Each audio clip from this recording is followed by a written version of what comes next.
Here's a neat design effect. If you're ever trying to take a person and try to do a little something more interesting with their background, I've seen this used a lot of times on sports photos. Not necessarily pro sports photos, but lots of stuff for younger people, kids, high schoolers, where they want to take a sports portrait and really make it look dynamic. So here's what we're going to do. We're going to take our quick selection tool here. And what we want to do is select the runner from his background. So I'm just going to use the quick selection here just to kind of go along the outside edge of the runner. Try not to get too much of the background, but you're going to see in a second here if we do that we can take care of that. And we're starting to pick up a little there, but we'll remove it in just a moment here. And we'll select down there. Now let's zoom in a little bit, and you'll see I did pick up some of the background here, so I'm just going to hold down my Alt key on the Mac, or on the PC, and my Option key on the Mac. And let's go just grab that area. Now you can see we removed some of the selection again, so we'll just click on that. And then again, Option or Alt click right along the bottom side of his calf here. Okay, and that's looking pretty good. We don't need to do much more here. It doesn't need to be a perfect selection. And the next thing that we want to do here is go into my layers palette and create a brand new layer here. Okay, and the problem with this is we want to do something to the background, and right now we have the runner selected, so we're just going to come up to the select menu and choose inverse, which is going to select everything else but the runner. We're going to go to the gradient tool. I'm going to come up here to the top option here. I want to select the foreground to transparent option. It's the second gradient in.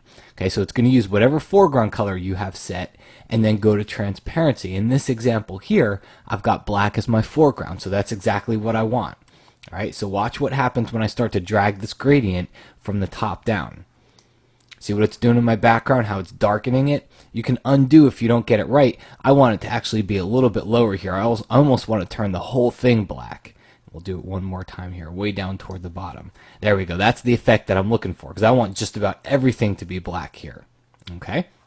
Now, it gets kind of weird at the bottom because it's very bright, but here's what you can do to kind of bring that whole fake lighting into effect more is create yourself another new layer inside of the layers palette and then just drag upward.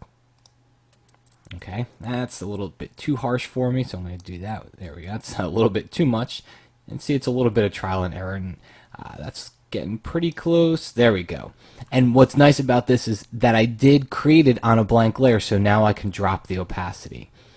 Okay, so now I get kind of that fall off here where it's not necessarily black, but it is dark, and it really helps. Take a look at the before. See, before we have that one, kind of looks really fake. It's almost too bright, and then after looks a lot better. Okay, and then the last thing that I saw here, let's go back to where we have our selection. The last thing that I saw here is we can create a type layer.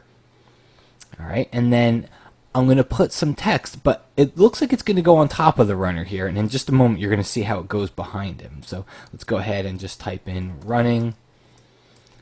Select that text. Let's make it a little bit bigger here. And let's move it into place right about there, maybe a little bit smaller. All right, that works. Okay, so obviously it goes over his head, but if you remember, we can always pull up our selection.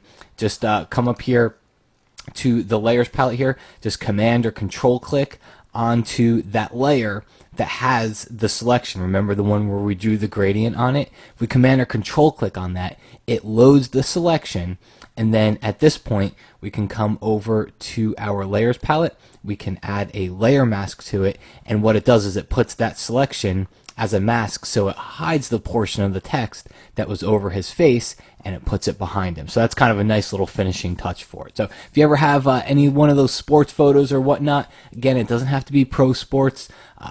Kids, grandkids, high schoolers, middle schoolers, they love this stuff, and it's a really neat way to take what could be a busy background when you took an ordinary portrait of someone out in a sports field. It's a really neat way to take it and kind of make something a little bit more dynamic from it.